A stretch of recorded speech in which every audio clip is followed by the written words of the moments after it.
Here we are going to revise the chapter magnetic field having the most important formula, all these PYQs based on these topics only.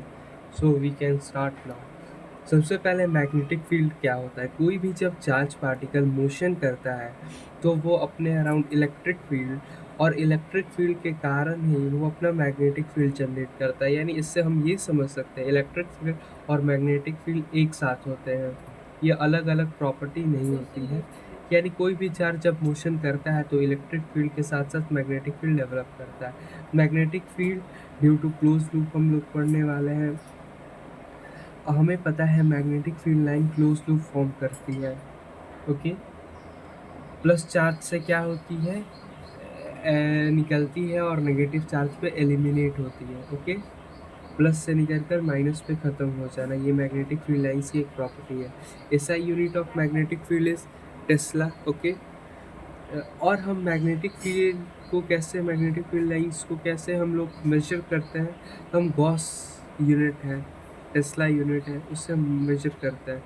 1 gauss is equal to 10⁻⁻⁴ tesla और 1 tesla is equal to 1 weber metre square. Tesla को हम लोग क्या कह सकते हैं? Weber per metre square. Charge particle moving with constant velocity source of magnetic field. जैसा कि मैंने बताया कि कोई भी चार्ज पार्टिकल जब मूव करता है तो अपने अराउंड मैग्नेटिक फील्ड को प्रोड्यूस करता है।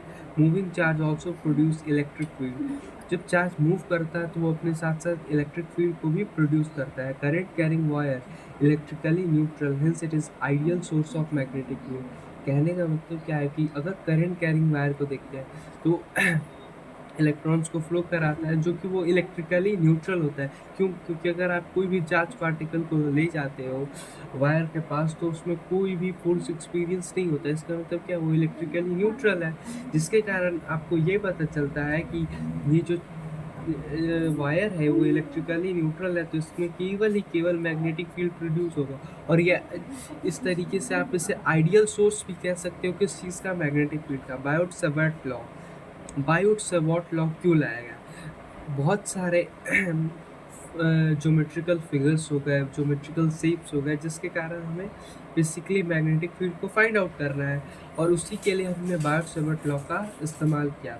बायोट-सावर्ट लॉ क्या कहता है? Magnetic field at a point is given by, वो कहता है कि आप किसी भी पॉइंट पे अगर आपको मैग्नेटिक फील्ड को जानना है तो मैं बताऊंगा। वो क्या कहता है कि taking very small element DL, यानी अगर कोई भी आपको ज्योमेट्रिकल शेप्स दिया हो तो उसमें आप बहुत ही छोटा एलिमेंट को कंसिडर कीजिए।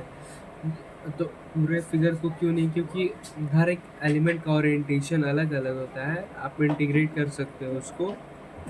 तो सबसे पहले इतना छोटा एलिमेंट कंसिडर करो जो कि एक स्ट्रेट लाइन हो। कितना भी करली वायर हो तो वो स्ट्रेट लाइन की तरह बिहेव कर सकता है। ओके, तो हमें सबसे पहले देखना है कि सबसे पहले हमें यहाँ पर ध्यान देना है कि क्या ये पोर्शन स्ट्रेट वायर की तरह बिहेव करेगा? तो बिल्कुल हाँ, ये पोर्शन स्ट्रेट वायर की तरह बिहेव करेगा। तो इसके कारण मैग्नेटिक फील्ड कितना आएगा? μ0/4 pi d L cross are upon are cube. D L cross r क्या दर्शाता है? डी एल क्रॉस आर, ये हमारा देखिए, ये थंब है और ये 4 फिंगर्स है। अगर मैं अपना थंब करंट की डायरेक्शन में ही डीएल का डायरेक्शन ले रहा है, तो ये डीएल वेक्टर को अगर कंसिडर करता हूँ, ये अगर क्या हुआ, 1 सेकेंड,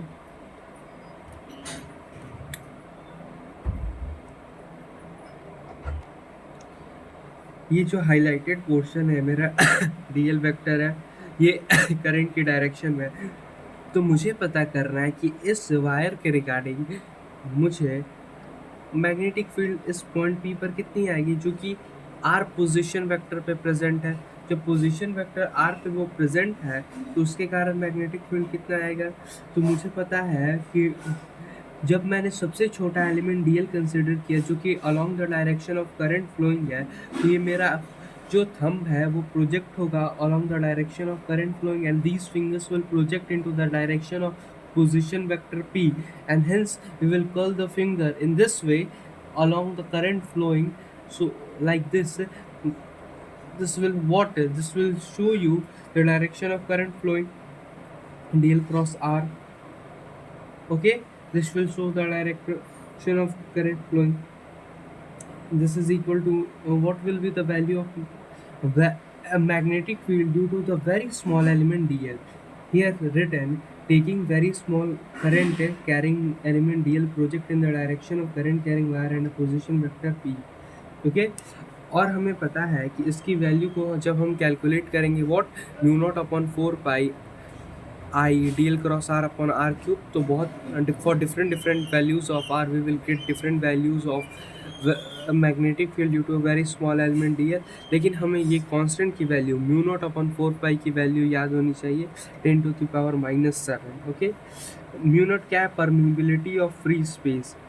एक बहुत बड़ा रिलेशन जिसमें एडवांस के क्वेश्चंस आते हैं। सी क्या है? Speed of light. C is equal to root under mu naught epsilon naught for the finding dimension of epsilon non mu naught etc. For finding dl cross r, it means dl sin theta actually. So it means a point present on the axis or on the line from which along the line current is flowing. Okay, here is the wire till here, this point. But to find the magnetic field at a point p, what will be the value of magnetic field? It is actually what? dl cross R, whether तो dl into R sine theta, तो sine theta sine 0 होता है, तो यानी यहाँ पर क्या हो जाएगा? For the theta is equal to 0 और pi the value of the magnetic field will be 0। अगर हमें डायरेक्शन पता करना है कि current magnetic field out of the, यहाँ पे dl क्रॉस आर आपको पता चल रहा मैग्नेटिक फील्ड है, dl क्रॉस आर यानी प्लेन के अंदर क्या है? मैग्नेटिक फील्ड है। ये राइट हैंड पाम रूल देखा जाए तो ये डीएल वेक्टर की ये तरफ है और ये पोजीशन वेक्टर की तरह है, तो मैग्नेटिक फील्ड अंदर की तरफ है। तो यहाँ पर देखा जाए तो अगर हमारा करंट एंटी क्लॉकवाइज डायरेक्शन में मूव कर रहा है तो उसके रिगार्डिंग हमारा जो करंट है आउट ऑफ द प्लेन होगा।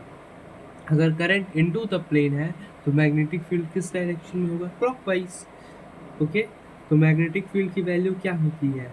ये बहुत इंपॉर्टेंट है। dB is equal to mu naught upon 4 pi I D L sine theta upon are cube. Magnetic field in different cases, बहुत अलग अलग केसेस में अलग अलग मैग्नेटिक फील्ड्स हमें मिलती हैं। ठीक है, तो मैग्नेटिक फील्ड, अब मैं बोलूँगा कोई भी सर्कुलर आर्क को कंसिडर करता हूँ, मुझे पॉइंट सी पर मैग्नेटिक फील्ड चाहिए, तो मैं क्या करूँगा? तो मैं इस केस में देखूँगा कि करंट जा रहा है इधर, तो मैं डीएल एलिमेंट ले लूँगा, फिर उसको क्या करूँगा? डीएल क्रॉस आर को इंटीग्रेट करूँगा, मतलब इंटीग्रेशन से इसका फाइंड आउट किया जाता है, मुझे फार्मूला केवल याद रखना है। तो मैग्नेटिक फील्ड क्या होगा? Mu theta upon 2 pi, theta in radiance रखना है, mu naught I upon 2a ए क्या है यहाँ पर? Radius of the arc. Okay, अगर मुझे पता करना है कि सी पॉइंट पे मैग्नेटिक फील्ड का डायरेक्शन क्या है, तो मैं क्या करूँगा? अपने थंब को करंट के डायरेक्शन में प्रोजेक्ट करेंगे, क्योंकि डीएल जो एलिमेंट है उसका डायरेक्शन ही हमारा किस डायरेक्शन में? करंट के डायरेक्शन में। तो मैंने अपने थंब को प्रोजेक्ट किया किस डायरेक्शन में? Around the current flowing direction. Okay, और मैंने अपने रिमेनिंग फिंगर्स को किस डायरेक्शन के अंदर प्रोजेक्ट किया है? अपॉइंट सी। तो हमारा जो हाथ देख सकते हैं इस प्लेन के ऊपर आ रहा है, तो यानी इस पॉइंट पे magnetic field out of plane, और ये क्रॉस दर्शाता है क्या? इनटू द प्लेन, और ये पॉइंट क्या दर्शाता है? इस तरीके से आउट ऑफ प्लेन। तो यहाँ पे मैग्नेटिक फील्ड किस डायरेक्शन में होगा? Out of plane, like this way magnetic field at a point C. Okay, अगर हमें पूरे लूप के कारण पता कर रहे हैं तो इस केस में थीटा हमारा 2 पाई हो जाता है। तो 2 पाई होने के कारण से क्या होगा? अगर पिछले वाले केस में mu theta upon 2 pi mu naught I upon 2a के रिगार्डिंग मैंने जब वैल्यूज पुट किया तो म्यू नॉट अपॉन 2i/a, अगर यहाँ पे n टर्म्स हो जाए किसके? वायर के, तो उस केस में मैग्नेटिक फील्ड की वैल्यू n टाइम्स मल्टीप्लाई हो जाएगी। उसके बाद स्ट्रेट इनफाइनाइट वायर अगर मैं कंसिडर करता हूँ तो उससे मुझे मैग्नेटिक फील्ड फाइंड कर रहा हूँ पोजीशन वेक्टर p पे। अगर ये थीटा 1 किस डायरेक्शन में एंगल है? क्लॉकवाइज डायरेक्शन में एंगल है।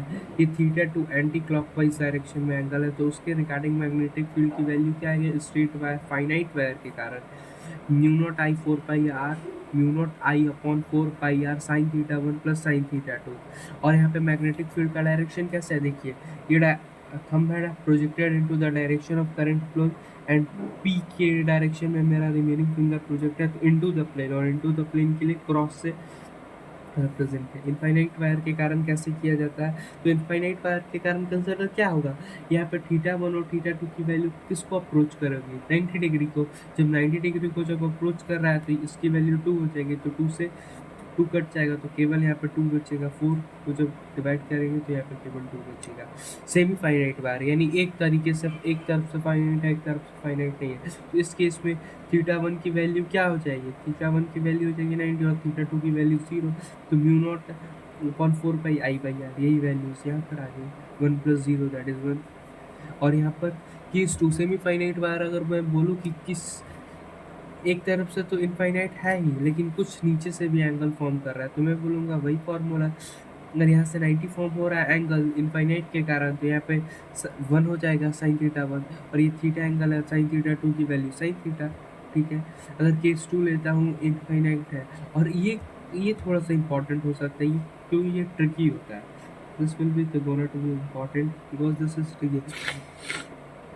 लेकिन हमने देखा था कि ये डायरेक्शन एंगल किस डायरेक्शन में है, एंटी क्लॉकवाइज, लेकिन यहाँ पे मैंने क्लॉकवाइज डायरेक्शन में ले लिया, तो यहाँ पे मैं थीटा माइनस कर देता हूँ क्योंकि ये तो 90 फॉर्म ही कर रहा है, तो उसके कारण तो 1 हो ही जाएगा, लेकिन ये जो एंगल है वो क्लॉकवाइज डायरेक्शन में है, तो इस केस में सेमी इनफाइनाइट वायर के कारण अगर पॉइंट को नीचे कंसिडर किया जाए वायर से, तो उस केस में माइनस हो जाता है। तो ये हमारा बहुत इंपॉर्टेंट पार्ट 1 हुआ, और आगे बढ़ते हैं पार्ट 2 की तरफ, जो कि और भी ज़्यादा इम्पॉर्टेंट है।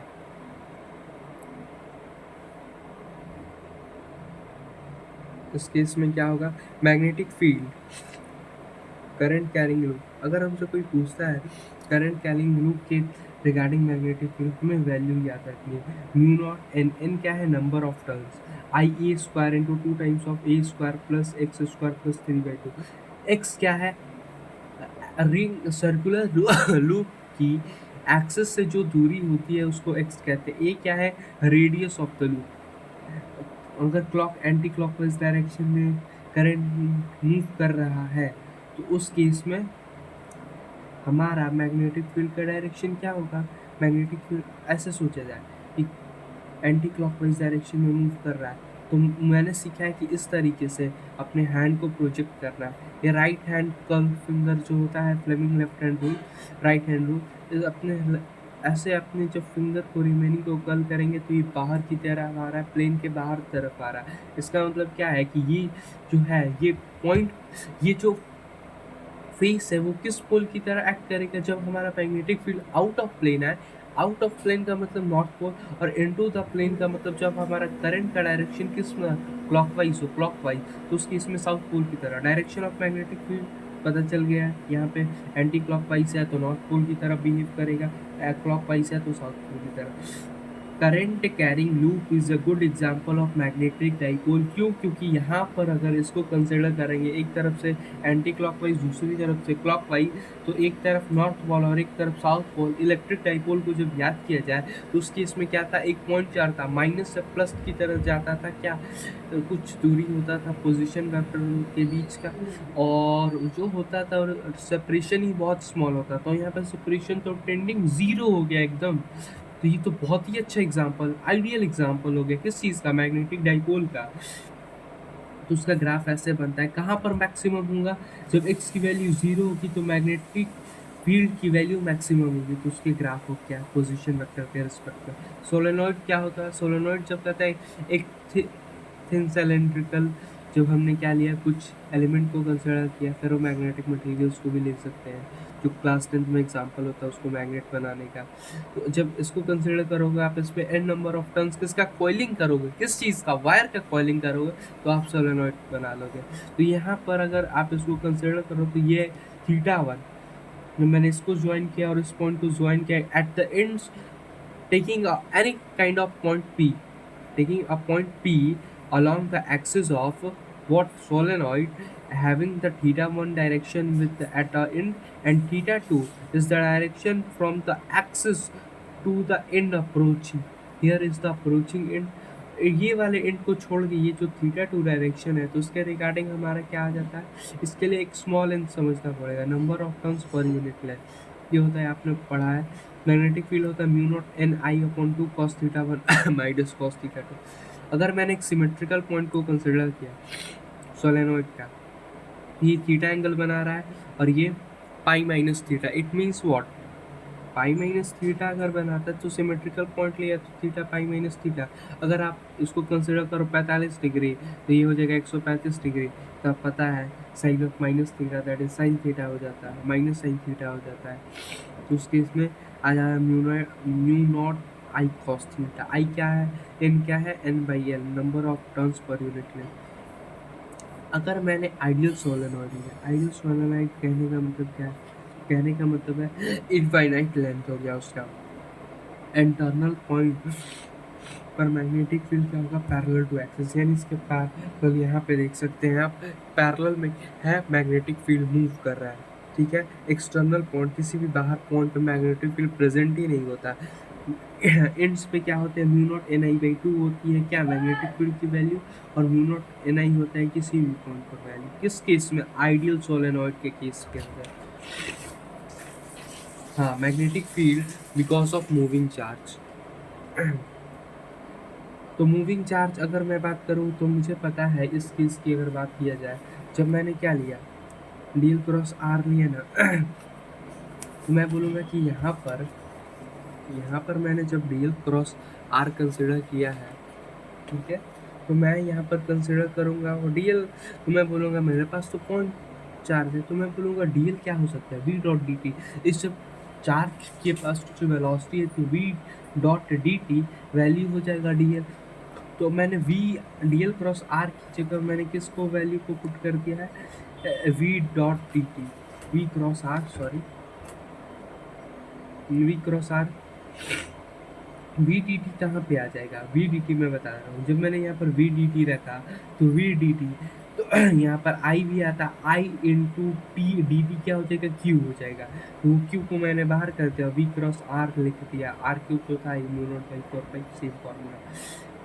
ट्रफ क्या होता है, अगर मैंने एक हॉलो पाइप लिया, पाइप मतलब जो कंस्ट्रक्शन के टाइम पे हॉलो पाइप जो बिछते हैं वाटर सप्लाई के लिए, तो हॉलो पाइप को जब मैंने बीच से काट दिया, आधा भाग को उड़ा दिया वहाँ से, when we have cutted the hollow pipe into two parts, sorry, तो उसके लिए हमारे पास lambda, current per unit surface जो पता करना है तो मुझे, तो इसमें इस तरीके से करंट का फ्लो होगा। तो ये एक्सेस हो गया, उसमें हॉलो पाइप की, हॉलो सिलेंडर जो भी आप क्या हो कहो, उस केस में उसका रेडियस ए है, तो लैम्डा क्या है, current per unit surface, current per unit area कह दो, तो magnetic field mu naught lambda upon pi हो जाएगा। Magnetic field at a point P, point P का कहने का मतलब है, पॉइंट पी पे कहने का मतलब है कि इस पॉइंट पे मैग्नेटिक फील्ड क्या होगा, तो मैं बोलूँगा कि करंट का डायरेक्शन है कहाँ,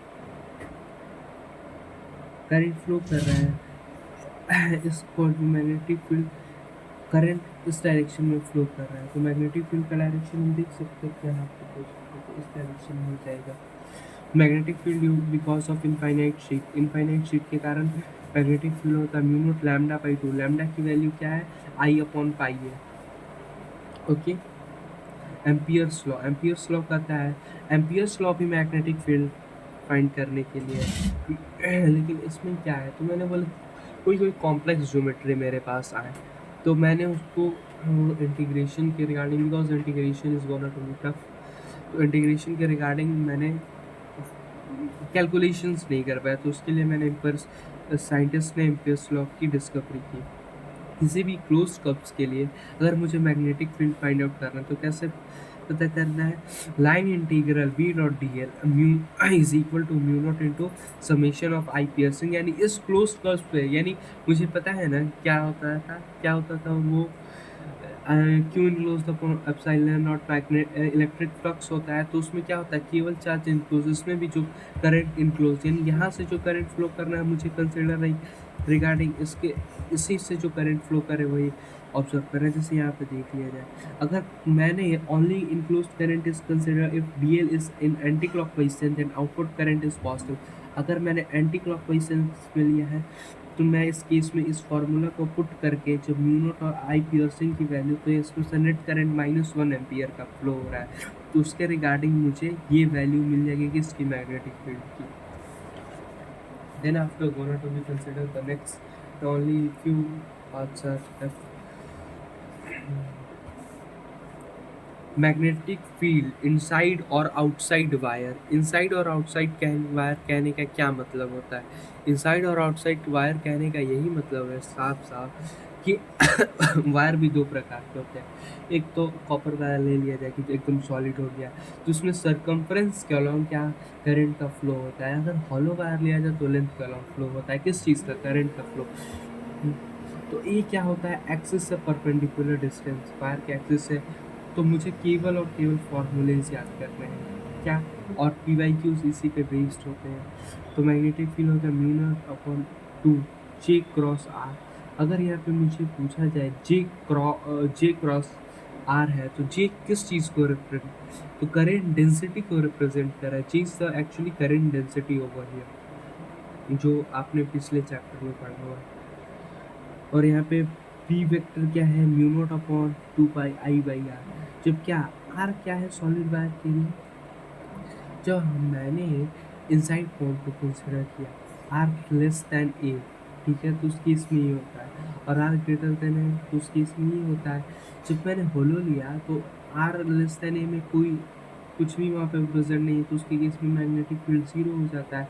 लेकिन आर ग्रेटर देन ए के केस में सिमिलर फॉर्मूला यहाँ पे भी रिपीट हो जाता है। ग्राफ हमें पूछे जा सकते हैं, तो डायरेक्टली प्रोपोर्शनल आर के लिए जब सॉलिड वायर को कंसिडर किया जाए तो उस केस में ऐसे के ग्राफ्स आते हैं, पहले लीनियरली बढ़ता है फिर थोड़ा डिक्रीज होता है पैराबोलिकली। इस केस में तो कुछ नहीं होता, लेकिन इस केस में पैराबोलिकली डिक्रीज होता है, सी ग्राफ होगा एट एक्स इक्वल टू ए।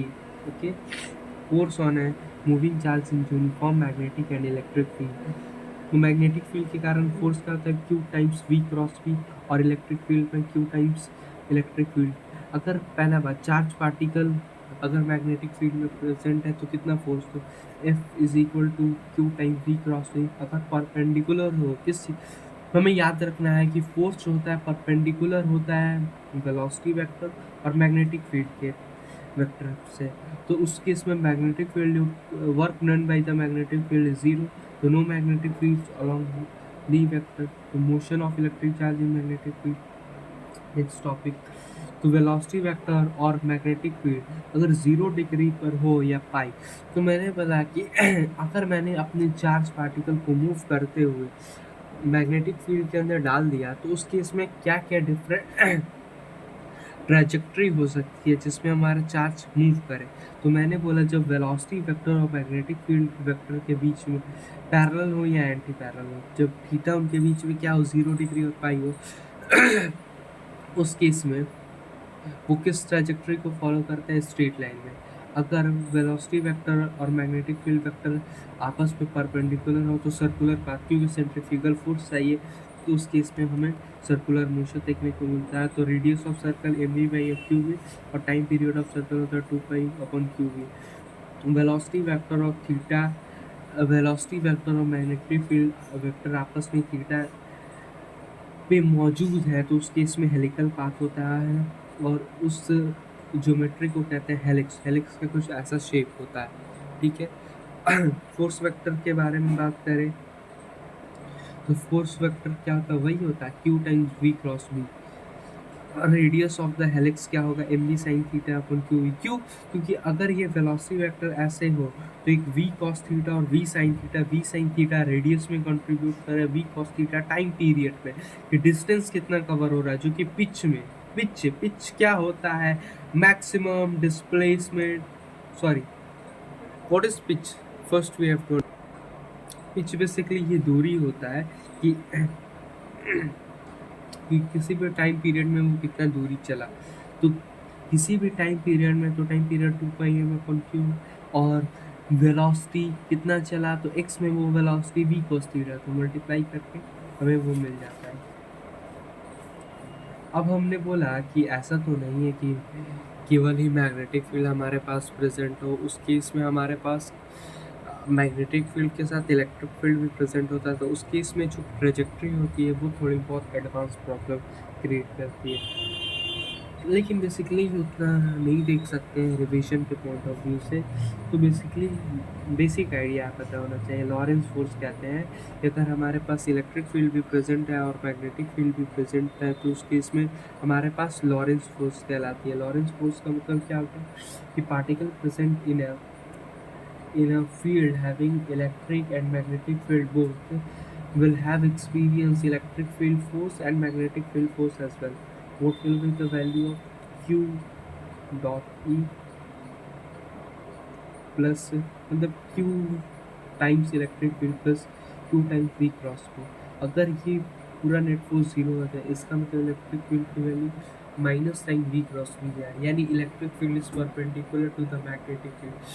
अगर मैं बोलूँ कि केवल मेरे पास इलेक्ट्रिक फील्ड प्रेजेंट है तो उसके कारण वक्त क्या होता है, change in kinetic energy. Force on A current carrying conductor, कोई भी करंट कैरिंग कंडक्टर है तो फोर्स होता है I times L cross P, L effective. अगर ये आर का जो लेंथ है उसको आप नहीं लो, क्या लो, इस पॉइंट से इस पॉइंट को जोड़ने वाला जो डिस्टेंस मिनिमम डिस्टेंस है वही एल इफेक्टिव हो जाएगा। तो 2a हो जाएगा, हैविंग रेडियस है तो 2a, तो आई टू ए बी हो जाएगा। इस केस में क्या, force on A current carrying conductor. अगर फोर्स फील्ड में करंट कैरिंग कंडक्टर क्या है, एफ बाई एल।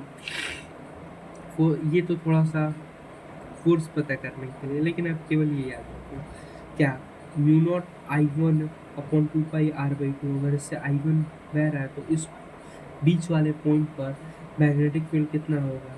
मैंने बेसिकली क्या आई वन और आई टू को इक्वल माना है तो उस केस में मैंने बी वन बराबर बी टू लिखा है, तो म्यू नॉट अपॉन में two pi into R by two. अगर टू ऊपर जाता है तो टू से टू कैंसिल हो जाएगा, तो mu naught pi upon r बचेगा।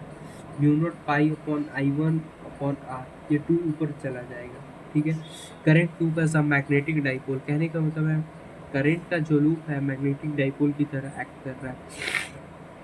इसका मतलब क्या, magnetic field as direction of magnetic field at centre. कहने का मतलब क्या है, मैग्नेटिक डाइपोल मोमेंट का मुझे डायरेक्शन पता करना है तो वो डायरेक्शन ऑफ मैग्नेटिक फील्ड में ही प्रेजेंट होते हैं, ठीक है। तो फ्रॉम साउथ टू नॉर्थ जाता है। ऐसे भी ये डायरेक्शन पता करने के लिए 2 पॉइंट्स लिखे कि आपको डायरेक्शन पता करना है।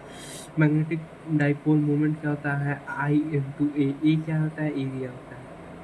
मैग्नेटिक डाइपोल मुझे बाहर नॉर्थ से साउथ क्या होता है, मैग्नेटिक फील्ड लाइंस मूव करते हैं अंदर साउथ से नॉर्थ। मैग्नेटिक डाइपोल स्ट्रेंथ क्या होगा, मैग्नेटिक डाइपोल मूवमेंट क्या होगा, म्यू इंटू एल। एल क्या है, लेंथ होता है, एल इफेक्टिव बेसिकली। तो म्यू क्या है, magnetic dipole strength. Charge moving in a circular path, rotating particle का क्वेश्चंस पूछने के तरीके अलग अलग होते हैं, लेकिन बेसिक आइडिया वही होता है, कह देता है charge moving in circular path, charge moving in circular trajectory, rotating charge particle. तो उस केस में आई पता है, charge flown per unit time, q omega upon T pi. कैसे आ गया, टाइम पीरियड क्या हमें हमने फॉर्मूला देखा, टाइम पीरियड हमने देखा है यहाँ पे formula 2 pi M upon Q B. Time period is 2 pi M upon Q B. जब मैंने इसको पुट किया यहाँ पर तो 2 पाई एम कहाँ किया, ये क्वेश्चन है वो पता है, 2 pi M upon Q B, तो M upon 2 pi M upon Q B. और उस जो रेशियो बना वो ओमेगा का फॉर्मेशन कर रहा है। Time period 2 pi upon omega होता है, 2 पाई अपॉन ओमेगा यहाँ पर पुट किया, यानी वो दूसरा फॉर्मूला था, ये दूसरा, ये तो बेसिक एसएचएम का ही है। मैग्नेटिक डाइपोल मूवमेंट क्या हो जाएगा, Q omega upon 2 pi into pi R square. तो ये मैग्नेटिक डाइपोल मूवमेंट, ये फिगर है किस चीज़ का, रोटेटिंग चार्ज की, चार्ज है रोटेट कर रहा है ओमेगा वेलोसिटी से,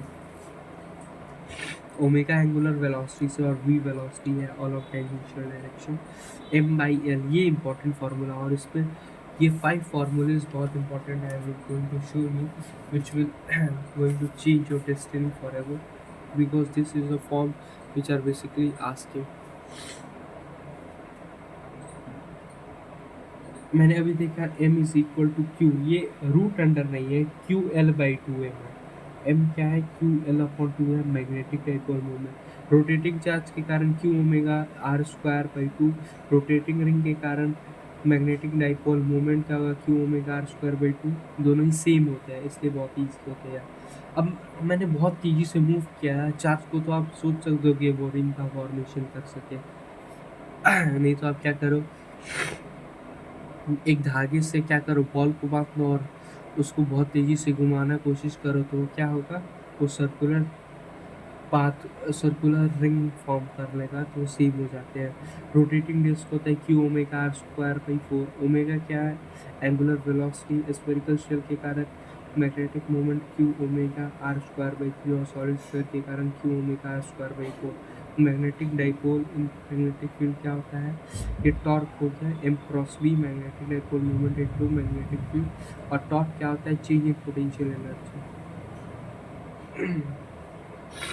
सॉरी, इंटरैक्शन पोटेंशियल एनर्जी क्या होता है, minus of P dot E. P क्या है, इस केस में हमें पी के बारे में जानना बहुत ज़रूरी है। पी अगर नहीं जानते हैं तो नहीं पता